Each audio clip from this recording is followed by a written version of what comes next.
ఈ ఉదయకాలం దేవునికి మహిమ కలుగును గాక.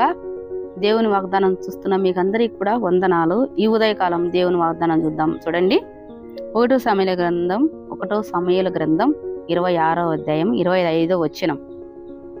26వ అధ్యాయం 25వ వచనము. నీవు ఆశీర్వాదం పొందుదువుగాక, నీవు ఘనకార్యములను పూనుకొని విజయము నొందుదువుగాక. దేవునికి మహిమ కలుగును గాక.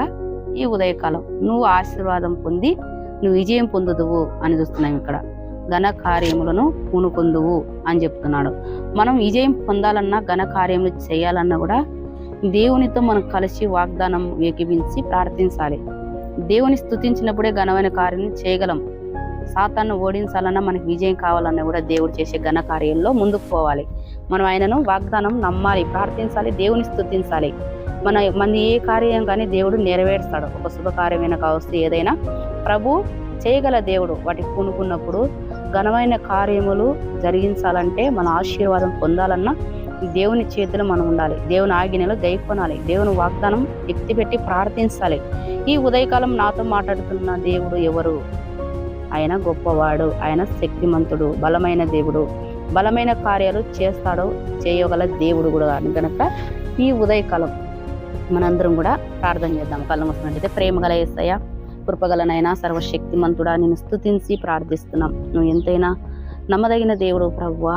ఎందరైతేనైనా ఆశీర్వాదం పొందుకోవాలని నువ్వు ఆశీర్వాదం పొందిన దాని కనుకనే ఘనమైన కార్యమును చేసి విజయం పొందుకుందు అంటున్నావు.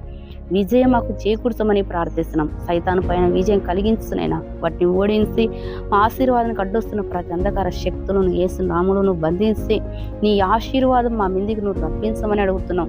మా మిందికి నువ్వు నైనా దయచేయమని ప్రార్థిస్తున్నాం. ఎందరైతే నేను ఈ వాగ్దానం చూస్తున్నావు, వారి కుటుంబాలలో పరిశుద్ధాత్మ దేవుడు వారిని వెలిగించినట్టుగా సహాయపడు. చీకటి బ్రతుకులను వెలిగించడానికే ఆయన పరిశుద్ధాత్మ దీపం తీసుకొచ్చాడని నమ్మి అవును తండ్రి, వెలుగులో నడవడానికి సహాయపడు. ప్రతి ఒక్కరిని నువ్వు ఆశీర్వదించు. నేను నువ్వు దీవించమని అడుగుతున్నాం. ప్రభువా, నువ్వేనైనా మహిమ పొందుకో. నేను ఎందరైతే నేను ఈ సమయంలో మాకు ఆశీర్వాదం లేదనుకుంటున్నారో వారందరినీ కూడా నువ్వు ఆశీర్వదించయ్యా. నువ్వు మాట్లాడుతున్న వాగ్దానం నీ బిడ్డలను తండ్రి అవునైనా అర్థమైనట్టుగా వారినైనా ఇని బట్టి ప్రార్థించినట్టుగా సహాయపడు. నువ్వు దీవించు, నువ్వు ఆశీర్వదించి నీ కృపతో నీ మహిమగల శక్తితో నింపి విజయం పొందించమని ప్రార్థిస్తున్నాం. విజయం కలగాలంటే మా దేవుని మాట విన్నప్పుడే మాకు విజయం అన్నావు. నీ మాటకు లోబడినప్పుడే విజయం కలిగిస్తానంటున్నావు తండ్రి. స్తోత్రమునైనా ఎందరైతే ఓడిపోయిన పరిస్థితులు ఉన్నారో ఘనమైన కార్యాలను చేయడానికి పూనుకోవడానికి నీ నామములో వారికి విజయం కలిగించి మహిమ పొందుకోమని యేసు నామములోనే ప్రార్థిస్తున్నాను తండ్రి. ఆమేన్. ఈ ఉదయకాలం మీరందరూ కూడా అలా దేవుని యందు విజయం పొందుకోవడానికి సాతాను మన కాళ్ళ కింద సిద్ధగొట్టగల దేవుడు శక్తిమంతుడు. ఆయన మాట విని ఆయన వాగ్దానం వింటూ మనం ముందుకు పోదాం. మీకు అందరికీ కూడా వందనాలు.